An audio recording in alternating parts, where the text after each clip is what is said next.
ಆಗಿರ್ಬೋದು ನಾನು ಕೂಡ ಇವಾಗ ಮಾಡ್ತಾ ಇದ್ದೀನಿ. ನಮ್ಮ ಆರೋಗ್ಯ ನಮ್ಮ ಕೈಲೇ ಇದೆ. ಬೆಳಗ್ಗೆ ಎದ್ದು ಕಾಫಿ ಟೀ ಕುಡಿಯೋ ಬದಲು ಮೆಂತೆ ನೆನೆಸಿದ ನೀರು ಕುಡೀರಿ, ಮತ್ತು ಜೀರಿಗೆ ನೀರು ಕುಡೀರಿ, ಚಿಯಾ ಸೀಡ್ಸ್ ನೀರು ಕುಡೀರಿ, ಅಗಸೆ ಬೀಜದ ನೀರು ಕುಡೀರಿ, ನಿಂಬೆ ರಸ ಮತ್ತು ಶುಂಠಿ ರಸದ ನೀರು ಕುಡೀರಿ. ಪ್ರತಿಯೊಂದು ಬೆನಿಫಿಟ್ ಇದೆ. ಪ್ರತಿದಿನ ಒಂದೊಂದು ನೀರನ್ನ ಕುಡಿತಾ ಬನ್ನಿ, ಆರೋಗ್ಯಕ್ಕೆ ತುಂಬಾ ಒಳ್ಳೆಯದು. ನಾನು ಕೂಡ ಇವಾಗ ಅಭ್ಯಾಸ ಮಾಡ್ಕೊಂಡಿದ್ದೀನಿ. ಇಷ್ಟು ದಿನ ನಾನು ಸೋಂಬೇರಿದ ಆಗಿದ್ದೆ.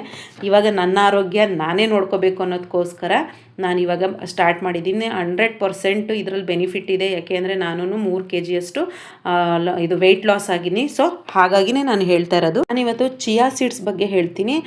ಚಿಯಾ ಸೀಡ್ಸ್ನ ಕುಡಿಯೋದ್ರಿಂದ ಯಾರಿಗೆಲ್ಲ ಟಾಯ್ಲೆಟ್ ಪ್ರಾಬ್ಲಮ್ಸ್ ಇರುತ್ತೆ, ಮೋಷನ್ಗೆ ಹೋಗಲ್ಲ ಅಂತ ಅನ್ನೋರು ಆರಾಮಾಗಿ ಈ ನೀರನ್ನು ಕುಡಿಯೋದ್ರಿಂದ ನೆನೆಸಿಟ್ಟು ಒಂದು 10 ನಿಮಿಷ ನೆನೆಸಿಟ್ರೆ ಸಾಕು. ಕುಡಿಯೋದ್ರಿಂದ ಆರಾಮಾಗಿ ನೀವು ಮೋಷನ್ನ ಪಾಸ್ ಮಾಡ್ಬೋದು. ಹಾಗೆಯೇ ಹೊಟ್ಟೆನೂ ಸಹ ಕ್ಲೀನ್ ಆಗುತ್ತೆ, ಬೊಜ್ಜು ಸಹ ಕರಗುತ್ತೆ. ಹಾಗೆಯೇ ಇದರಿಂದ ನರಗಳಿಗೂ ಒಂದು ಎನರ್ಜಿ ಅನ್ನೋದು ಸಿಗುತ್ತೆ. ಇದು ತುಂಬಾ ಬೆನಿಫಿಟ್ ಇದೆ ಚಿಯಾ ಸೀಡ್ಸು. ಸೊ ಹಾಗಾಗಿ ಚಿಯಾ ಸೀಡ್ಸ್ನ ಪ್ರತಿದಿನ ಯೂಸ್ ಮಾಡಿ ಅಂತಲೇ ಹೇಳ್ತೀನಿ.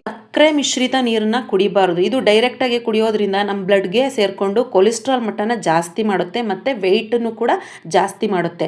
ಡೈರೆಕ್ಟಾಗಿ ಅದ್ರ ಬದಲು ನಾವು ಸಕ್ಕರೆನ ಅಂದರೆ ಈಗ ಕಾಫಿಗೆ ಟೀಗೆ ಹಾಕೊಂಡು ಕುಡಿಯೋದ್ರ ಬದಲು ಬೆಲ್ಲನ ಯೂಸ್ ಮಾಡ್ಕೊಂಡ್ರೆ ಒಳ್ಳೆಯದು.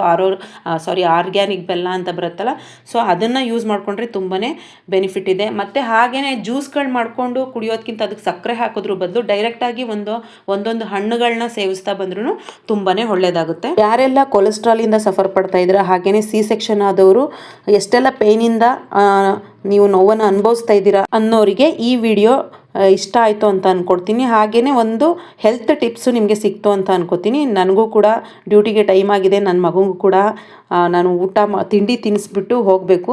ಸೊ ನನ್ನ ದಿನಚರಿ ಇವತ್ತಿಂದು ಒಂದು ಒಳ್ಳೆ ಬೆನಿಫಿಟನ್ನು ತಂದುಕೊಟ್ಟಿದೆ ಪ್ರತಿಯೊಬ್ಬರಿಗೂ ಅಂತ ಅಂದ್ಕೊಂಡಿದ್ದೀನಿ. ನಿಮಗೆ ಈ ವಿಡಿಯೋ ಇಷ್ಟ ಆಗಿದ್ದರೆ ಕಮೆಂಟ್ ಬಾಕ್ಸಲ್ಲಿ ನಿಮ್ಮ ಅನಿಸಿಕೆಗಳನ್ನ ತಿಳಿಸಿ. ಹಾಗೆಯೇ ನನ್ನ ಚಾನಲ್ಗೆ ಹೊಸಬರಾಗಿದ್ದರೆ ಲೈಕ್ ಮಾಡಿ, ಶೇರ್ ಮಾಡಿ, ಸಬ್ಸ್ಕ್ರೈಬ್ ಮಾಡಿ. ಹಾಗೆಯೇ ಬೆಲ್ ಐಕಾನನ್ನು ಪ್ರೆಸ್ ಮಾಡೋದನ್ನು ಮರಿಬೇಡಿ. ಯಾಕೆಂದರೆ ಏನೇ ನಾನು ಪ್ರತಿದಿನ ವಿಡಿಯೋಗಳನ್ನ ಹಾಕ್ತೀನಿ ಅಂದರೆ ಫಸ್ಟ್ ನೋಟಿಫಿಕೇಷನ್ ನಿಮಗೆ ಬರುತ್ತೆ. ಪ್ರತಿದಿನವೂ ನಾನು ಒಂದು ಒಳ್ಳೆ ಹೆಲ್ತ್ ಟಿಪ್ಸ್ನೊಂದಿಗೆ ಪ್ರತಿದಿನ ನಿಮ್ಮ ಮುಂದೆ ನಾನು ಬರ್ತೀನಿ. ಹಾಗೆಯೇ ಯಾರೆಲ್ಲ ಈ ವಿಡಿಯೋ ಇಷ್ಟ ಆಗಿದ್ದವರು ಪ್ರತಿಯೊಬ್ಬರಿಗೂ ಶೇರ್ ಮಾಡಿ. ತುಂಬ ಜನ C-ಸೆಕ್ಷನ್ ಆಗಿರೋ ಹೆಣ್ಮಕ್ಳಿಗೆ ತುಂಬಾ ಯೂಸ್ಫುಲ್ ಆಗಿರುತ್ತೆ. ಹಾಗೆಯೇ ನನಗೂ ಕೂಡ ಪ್ರತಿದಿನ ನಿಮ್ಗಳ ಮುಂದೆ ಒಂದು ಹೆಲ್ತ್ ಟಿಪ್ಸ್ನ ಕೊಡಬೇಕು ಅಂತ ಅನಿಸುತ್ತೆ.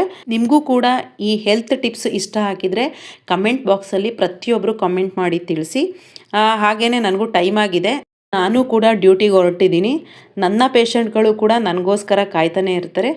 ಹಾಗೆಯೇ ಹೆಲ್ತ್ ಬಗ್ಗೆ ನಿಮಗೇನೇ ಡೌಟ್ಸ್ ಇದ್ದರೂ ಕೂಡ ಕಮೆಂಟ್ ಬಾಕ್ಸಲ್ಲಿ ನನಗೆ